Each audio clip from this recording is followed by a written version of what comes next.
दोस्तों रविंद्र जडेजा के पिता को लेकर एक बड़ा इंटरव्यू आया। इस इंटरव्यू ने पूरे सोशल मीडिया पर तहलका मचा दिया। तब जडेजा ने उसी इंटरव्यू को बकवास और झूठा कहा था, पर आज इसी बकवास और झूठ वाली बात सामने आ गई है और इसी चीज को हम इस वीडियो में डिस्कस करेंगे। अपने आप में ये खबर काफी बड़ी हो जाती है। रविंद्र जडेजा के पिता ने यह कहा था कि अगर रविंद्र जडेजा को वो क्रिकेटर नहीं बनाते तो अगर वो उनकी शादी नहीं कराते तो शायद जडेजा की जिंदगी और बेहतर होती। और साथ ही साथ उनके पिता ये भी बताते हैं कि जडेजा की पत्नी के आने से 3-4 मंथ बाद ही दोनों फैमिली अलग अलग हो गए थे।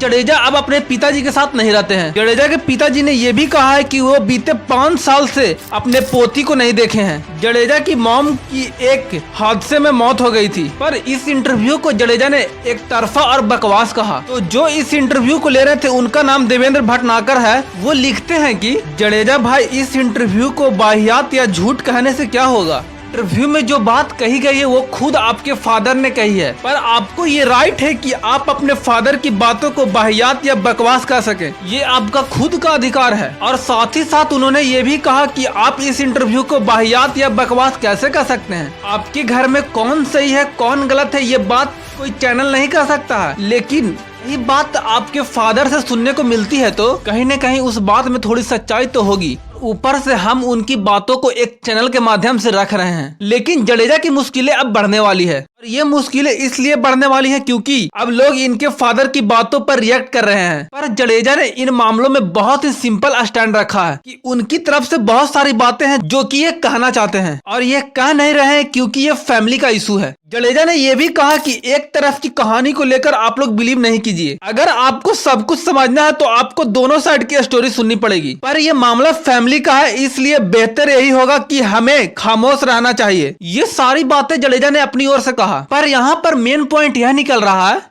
उनके पिता ने ये सारी बातें क्यों कही और इसी वजह से बड़े सारे लोग सेंसिटिव हो जा रहे हैं। जडेजा इंडिया के नहीं बल्कि दुनिया के नंबर 1 ऑलराउंडर हैं। उनका इंटरनेशनल क्रिकेट में अपना 15 साल पूरा हो चुका है और वे दुनिया के बहुत ही बड़े प्लेयर में आते हैं। पर जब उनके फादर की तरफ से ये एलिगेशन लगाया गया कि मैंने गलती की उनकी शादी करवाकर, आपको एक और बात बता दूं कि जडेजा की पत्नी गुजरात की एमएलए भी है। दोनों की जोड़ी पूरी दुनिया में पॉपुलर भी है, यहाँ तक कि उनकी पत्नी को दुनिया की सबसे संस्कारी पत्नी भी माना जाता है। उन दोनों की काफी सारी तस्वीरें भी वायरल होती ही रहती हैं। आप लोग को याद ही होगा जब आईपीएल के फाइनल में जडेजा ने सीएसके को मैच विन कराया था तो उनकी पत्नी ने पूरे स्टेडियम के सामने जडेजा का पैर छुआ था और ये चीज बहुत वायरल हुई थी। और यहाँ तक कि उनकी वाइफ इंडियन कल्चर को खूब फॉलो करती है। ये सारी तस्वीरें बहुत ही ज्यादा वायरल हुई थी, पर अब ये कंट्रोवर्सी जडेजा के लिए बहुत ही ज्यादा मुसीबत बन रही है। और यहाँ पर एक बड़ा सवाल उनके फादर को लेकर आ रहा है कि यार मैं 20,000 रुपए कमाता हूँ, घर में अकेला रहता हूँ, कोई देखने वाला नहीं है, कोई पूछने वाला नहीं है। और साथ ही साथ वो ये भी कहते हैं कि अगर मैं जडेजा को क्रिकेटर नहीं बनाया होता तो वो ज्यादा बेहतर होता।